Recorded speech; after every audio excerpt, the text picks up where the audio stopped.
welcome back. Zambia has finally secured a zero-interest loan of $1.3 billion with a grace period of 5.5 years and a final maturity of 10 years from the International Monetary Fund, IMF. The new extended credit facility arrangement for Zambia aims to help restore macroeconomic stability and foster higher, more resilient and more inclusive growth in the country.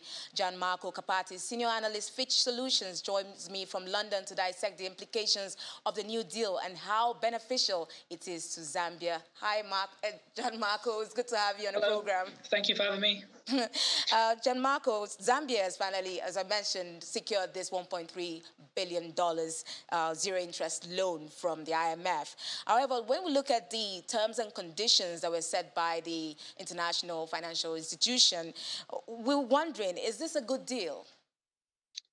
Is it a good deal? I mean, it's a loan. It comes with its conditions. In one way, that makes sense. The government has to do reforms that will allow it to sort of stand on its legs when the program ends. Otherwise, the program is just temporarily delaying issues. But let's be clear right away, the IMF doesn't always get it right, doesn't always get programs right in Africa. We do think this one's a net positive. Zambia's economy is really doing three crucial things. The first one is it's providing much needed external financing for the country, which it has lacked over the last couple of years. And this will allow the government to sort of do fiscal consolidation, but not really having to implement really sharp spending cuts. The government has been relying on domestic borrowing for a few years now. It can't continue doing so because that comes with a higher interest cost and eventually reduces room for non-interest expenditure. Second thing is about confidence, really. We've seen investor confidence improve a lot since the election of the new government last year in August, and the staff level approval of the program back in December, and more recently the executive board approval of the program has contributed to that. The country's currency, the kwacha, has been strengthening. That's kept a lid on import costs at a time when prices are rising, so ensuring that Zambia's inflation has generally continued to slow this year, so easing pressure on consumers. And the third thing it does is it will channel more funding from bilateral and multilateral partners and speed up debt negotiations with foreign creditors, which are ongoing. That will ultimately further ease the burden of interest payments. So the government will have to contain total spending growth and reduce deficits, but will actually be able to spend more of its resources on non-interest categories of expenditure that actually have an impact on the economy in the coming years. As you mentioned earlier, we're beginning to see some of the impacts or the benefits of this loan by the strengthening of the kwacha and all. But we also reminded that Zambia was one of the countries, the first countries that defaulted in its debt, during the post-COVID era. But do you think that shifting from public spending to recurrent spending is the best way to go for Zambia? Yes, we will see a shift back to recurrent spending, away from infrastructure spending, if compared to the years preceding the country's default in late 2020. But those were exceptional years. We saw a lot of infrastructure spending by the previous government, which eventually caused problems. So the IMF program is not really going to change much of what we've seen since the country's default. The government has had to cut capital expenditure for more than 2 years now, since 2020, because of lack of access to external funding. So we think the extent of those cuts would have been much bigger without IMF funding and potentially debt restructuring progress in the coming quarters. It's also worth qualifying the statement about recurrent expenditure.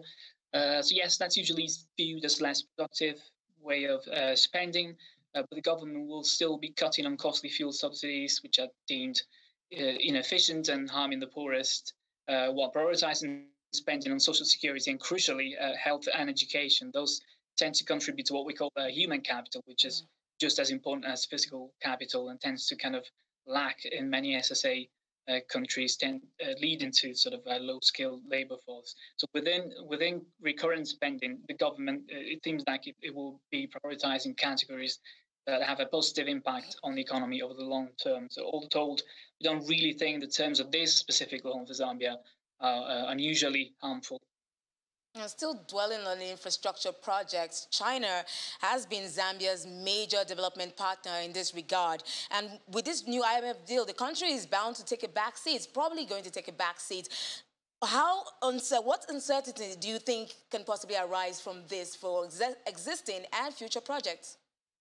So yes, so even that's true. Even in this case, though, the IMF deal doesn't really change the trend we've seen in recent years, not only in Zambia but many other African countries, where on the Chinese part there's been more reluctance to fund really big projects that have a clear economic return. In Africa, we've seen some project cancellation. For example, the additional phase of Kenya's standard gauge railway, which has been cancelled. China's kind of focusing more on financially viable projects, smaller projects, doing this for years. The amount of loans extended to African governments has been falling for several years, peaking in 2016. If we exclude Angola, actually that amount peaked back in 2013. On the domestic side, there's been more pressure in Africa on governments to take on less Chinese credit, given ballooning debt over recent years, particularly since the COVID-19 pandemic. So on both sides, we have already seen this kind of more reticent, selective approach to projects.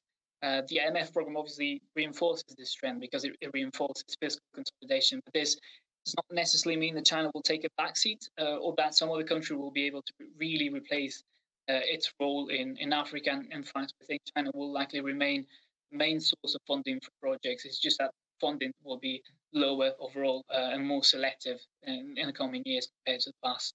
So you think this is, you mentioned that is this going to extend to other African countries that are termed to be in debt distress, distressed by debt at the moment? Do you think this is going to permeate maybe anyone looking to have a deal with the IMF? Is this going to be the same terms and conditions they're going to have to face? Similar, yes. I mean, the approval of an IMF program does not necessarily collide with Chinese interests, and China is unlikely to view IMF programs as a direct threat. Chinese and IMF lending have coexisted for years. Fiscal consolidation is actually always a key condition attached to IMF loans. So it's been the case in the past. It's going to be similar terms going to apply to other countries. The approval of the IMF program for Zambia, for example, means that bilateral creditors can now move on to agree the exact terms of debt restructuring for the country, and China is the largest of those creditors. So if a country owes you money, knowing that the IMF is providing critical funding to that country can actually be good news. The program comes with conditions of reducing spending on lots of Chinese-funded projects. It's going to be the same for other countries. But as we said, we believe China's already kind of realized the risks of funding big projects that end up fueling public debt in debtor countries and has been scaling down support for a while. We do think the IMF is going to engage more with African countries in the coming quarters. We've seen more programs this year. So not only Zambia, but Tanzania, Mozambique, Benin. The next one could be Ghana. We think that similar terms will apply, but we don't really think that will change or alter an otherwise different trend or approach from China. China's already been sort of downsizing support for these countries. Thanks so much, Gianmarco Capati, Senior Analyst, Fish Solutions, for sharing your thoughts and perspective on the matter with us. Thanks again. Thank you.